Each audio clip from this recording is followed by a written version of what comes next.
I might not have a crystal ball, but I'm going to try my best on today's episode of Locked On Flames.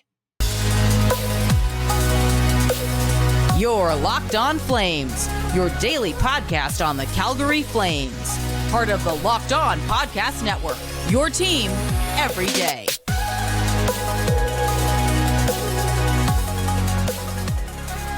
Hello, everyone, and welcome to today's episode of Locked On Flames. I want to thank everybody for making Locked On Flames your first listen of every single day. We are free and available wherever you get your podcasts and on YouTube, part of the Locked On Podcast Network, your team every single day.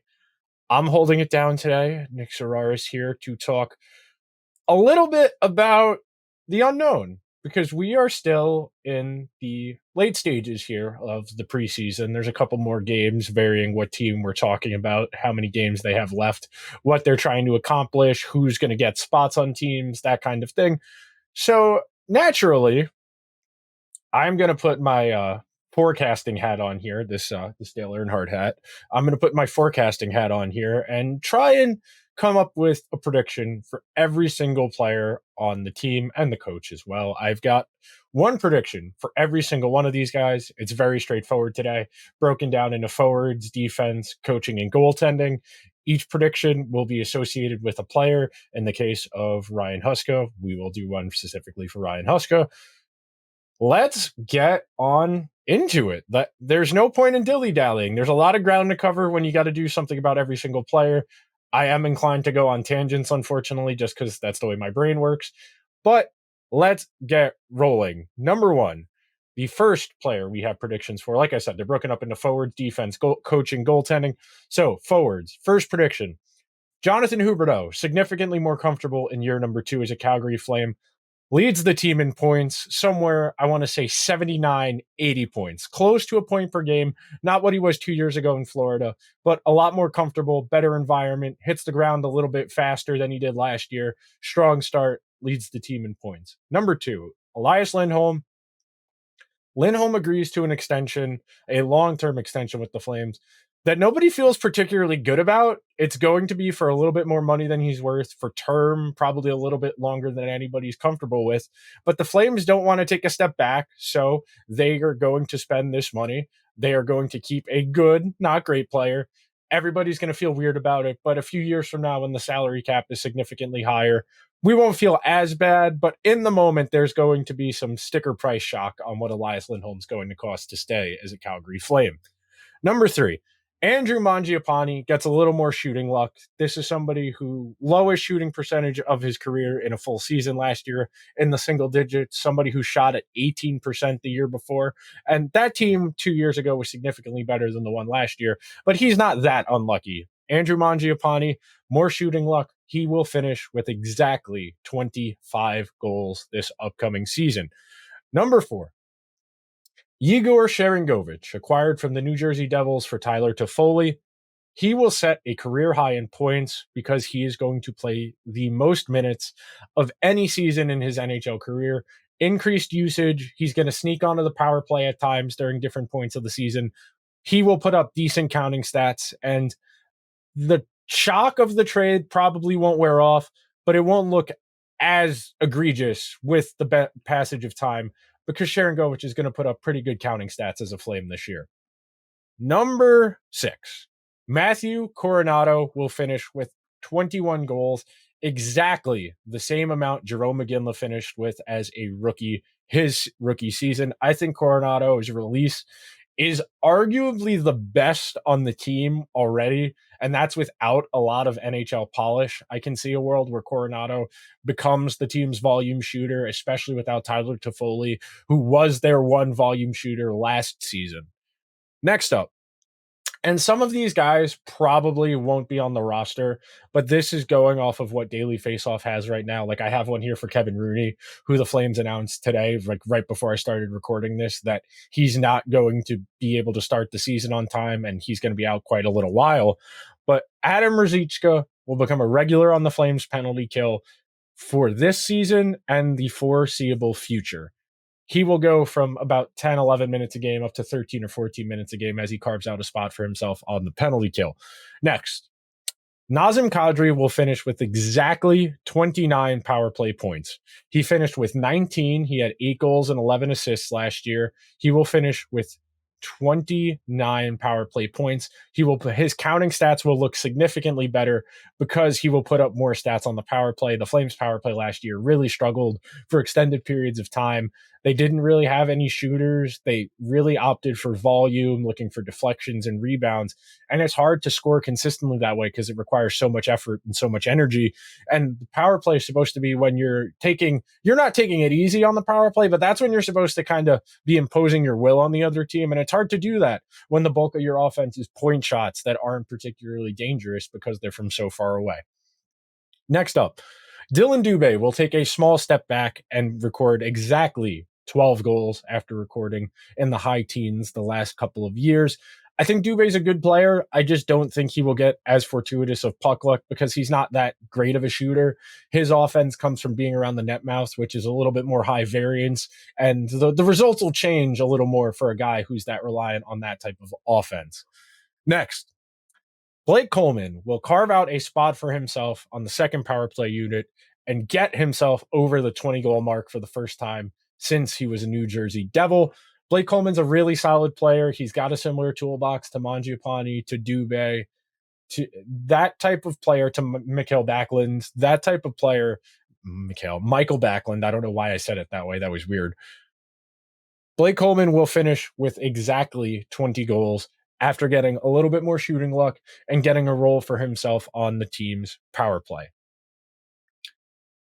Next up, speaking of Michael Backlund, he will finish as a top 3 vote getter for the Selke Trophy for the league's best defensive forward.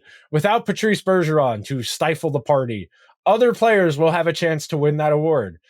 Nico Hischier will be in the conversation. Mitch Marner will likely be in the conversation. Michael Backlund should be in that conversation. He finished 5th last year. I can see a world where he gets up into that upper echelon, where he gets invited to the NHL awards as one of the 3 finalists. The Kevin Rooney one seems like a safe bet, especially because he's not going to start the season with the team. Kevin Rooney will play less than 15 games as an NHLer this year. The Flames signed him last year after he'd been with the Rangers the 2 years prior, where he played a lot for the Rangers as a 4th-line center. Then as those Rangers kind of made their leap as a competitive team, they realized Kevin Rooney wasn't really what they needed from that 4th-line center spot, and they opted for different guys, whether it be Barclay Goodrow or Ryan Carpenter. The Flames, similar boat. Kevin Rooney really was only going to get a look because Jacob Pelletier got hurt. Now, with Kevin Rooney out for a while and Pelletier out for a while, who we're going to get to in a second, Kevin Rooney won't play more than 15 NHL games. Walker Duehr will use Jacob Pelletier's absence from the Flames to carve out a full-time NHL role for himself. He will be somebody that eventually graduates into a role that Dubé, Mangiapane, Blake Coleman, he will graduate into that type of low-event, bottom-6 player who's going to be good at driving possession. He's got to get there first, though. This is somebody with not a ton of NHL experience.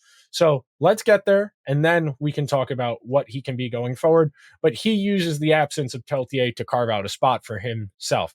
Lastly, Jacob Pelletier. He will finish with 10 goals exactly.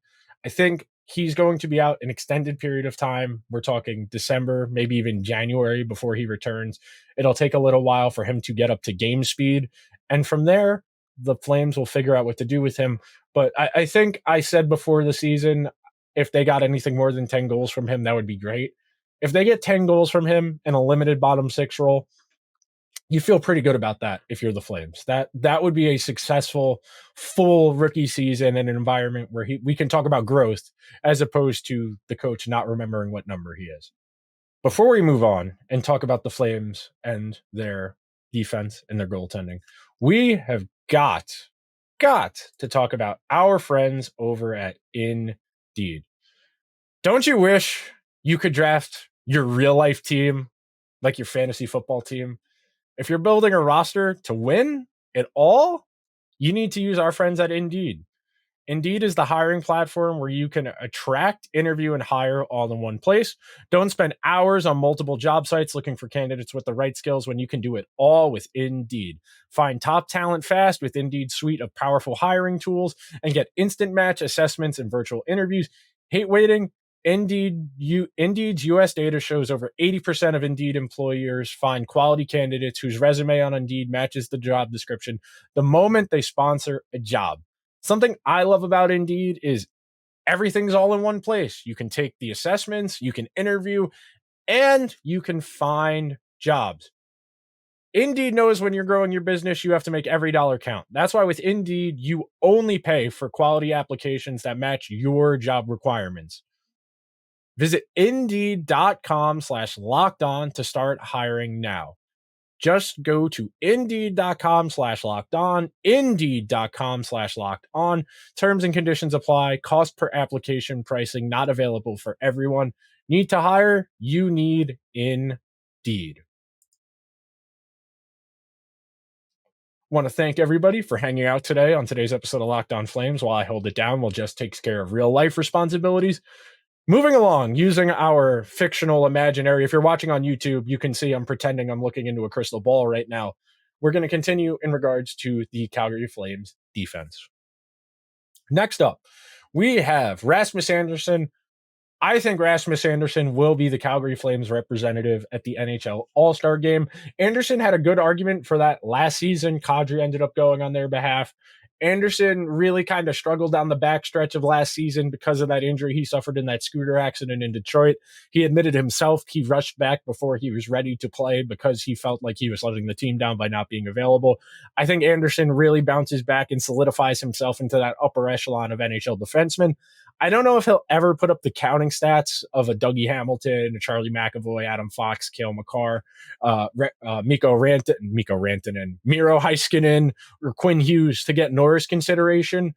But this is a really good hockey player in Rasmus Andersson. I think there's a real chance he cements himself in that upper tier and really kind of cements himself as one of the Flames, if not the Flames' best overall player this season, and really builds that out going into the team's not so distant future. Next up, this one is a bit out there. This might be my most aggressive prediction out of all of them. I think Mackenzie Weegar in his second full season in Calgary will finish top 10 in Norris voting for the first time. I want to say he finished 12th or 13th in Florida 2 years ago in the Norris voting. Mackenzie Weegar is one of, if not the best defensive defenseman in the entire NHL. People like me who watch the games, who pore over the data, they see just how good he is at suppressing chances against, that teams cannot get by him in the neutral zone. And when they do manage to get to the offensive zone, he's not giving up quality chances against because his positioning is so outstanding. This is one of the best players at his position, at his role in the entire league. Mackenzie Weegar is a treat to watch. He's never going to put up the counting stats, unfortunately, and it's a shame because somebody like Mackenzie Weegar is an essential component to any successful team. If you are going to be a really good NHL team, you need defensive defensemen. And lest we forget, hitting and blocking shots is not defense. You do those things because you cannot make a defensive play of a higher caliber.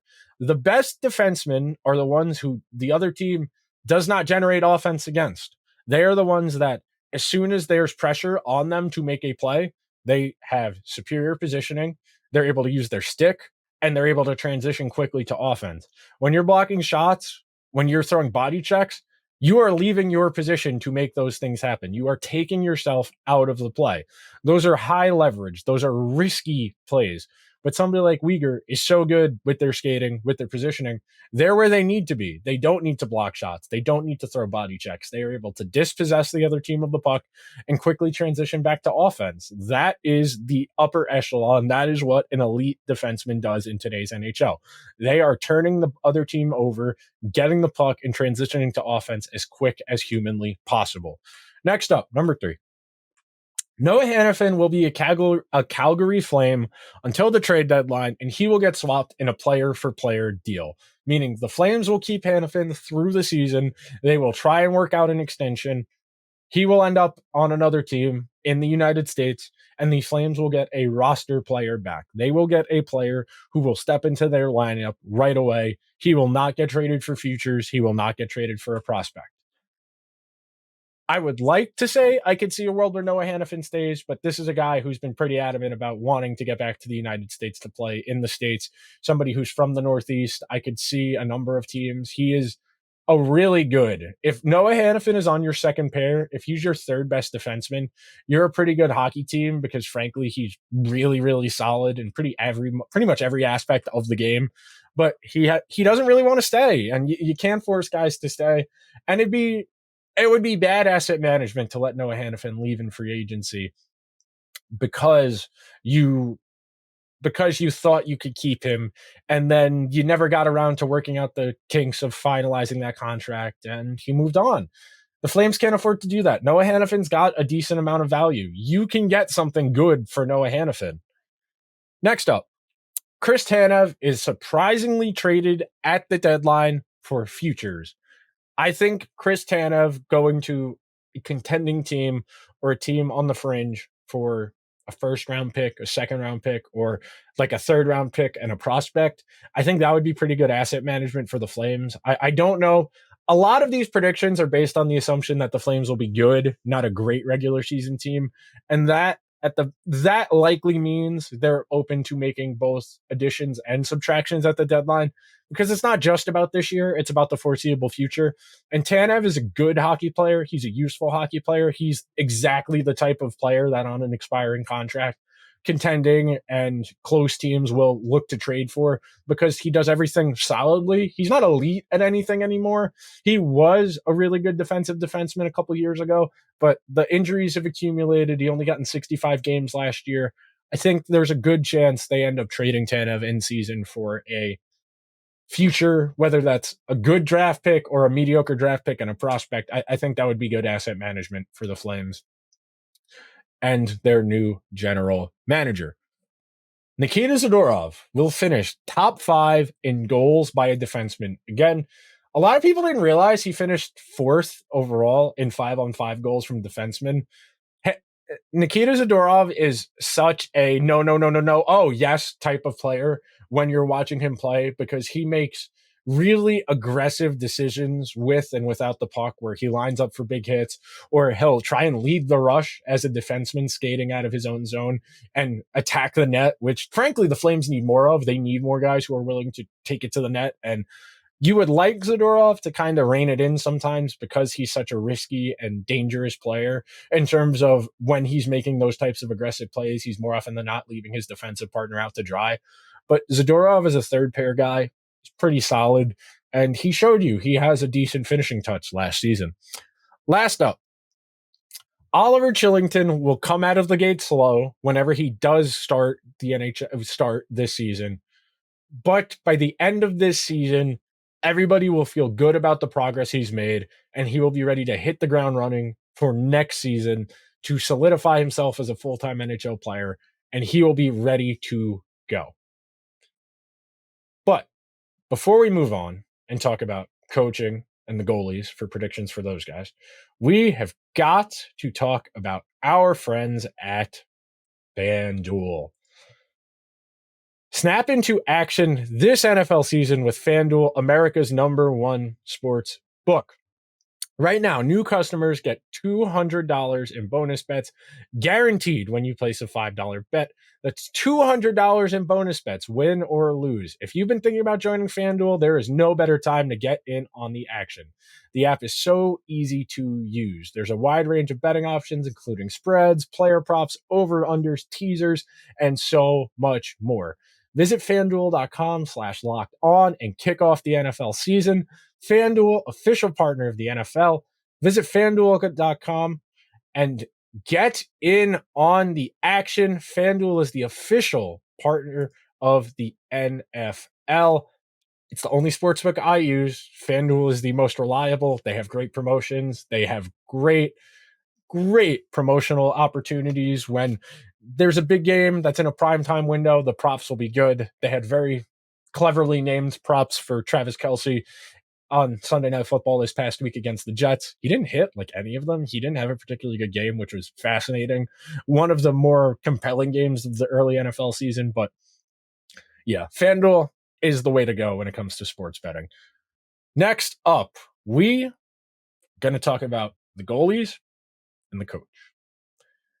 Goaltending, trying to predict goaltending in the NHL is trying to predict if it's going to rain if you were at the Earth's core. You would have no idea what's going on at the Earth's core because it is so deep down there. We are talking about hundreds of miles just based on, we can estimate what the depth of the Earth's core is based on the circumference of the Earth, and it's way down there. You could not possibly understand what's going on at the surface down at the Earth's core. That is trying to predict goaltending.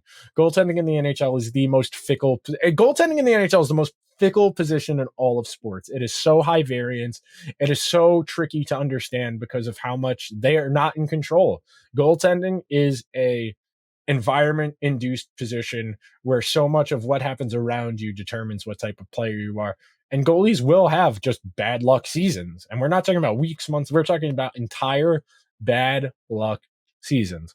So Jacob Markstrom will finish with a .905 save percentage, and he will start 45-ish regular season games. He was an 890 something goalie last year. If they get 905 goaltending from Jacob Markstrom, the Flames are a playoff team. You're going to see in a minute why I think he's only going to start 45 games or so. But I think Markstrom takes fewer starts, plays a little bit better. The environment's a little bit better. And having the long off season to reset will do him a lot of good. Goaltending is a very mental and internal based position where you are your own worst enemy when you are a goalie. And guys like Markstrom, when they are struggling, like last season, they're fighting it. And when you're fighting it, that's when you give up the stinkers. That's where you give up the 35-foot wrist shots. That's where you give up the goals from the neutral zone. When you are fighting it, you are going to have an impossibly difficult time making anything good happen for yourself or for your team.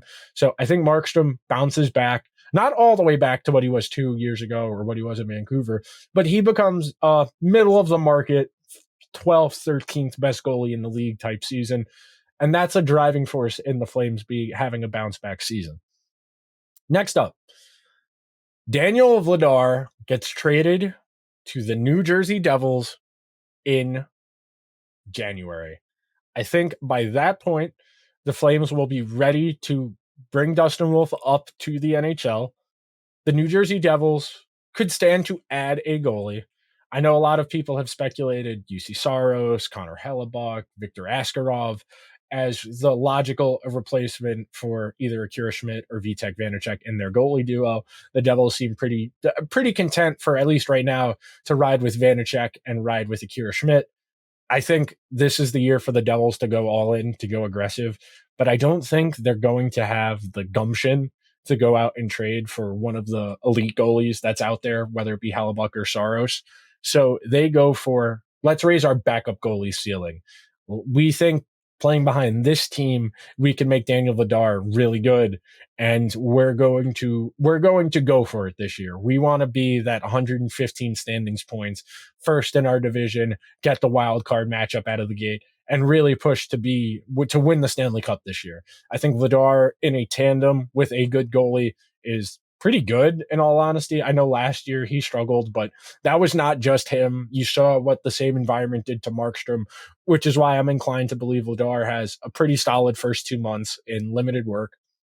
The Flames have Wolf dominate at the AHL level again, and they say, okay, this is stupid. Let's get Dustin Wolf up here, and let's start figuring out how good he is at the NHL level, which brings us to Dustin Wolf. Dustin Wolf will get down ballot Calder votes. I'm not saying top 3.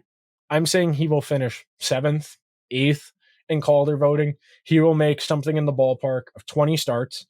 He will be really good in those 20 starts.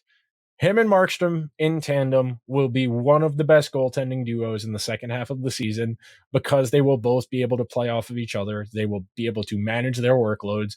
And we will see Dustin Wolf solidify himself as a full-time NHL goalie, where by this time next season, so the first week of October of 2024, Dustin Wolf will be ready to be not quite a starter, but he will be ready to be the 1B to Jacob Markstrom's 1A. Last up, the coach, Ryan Huska.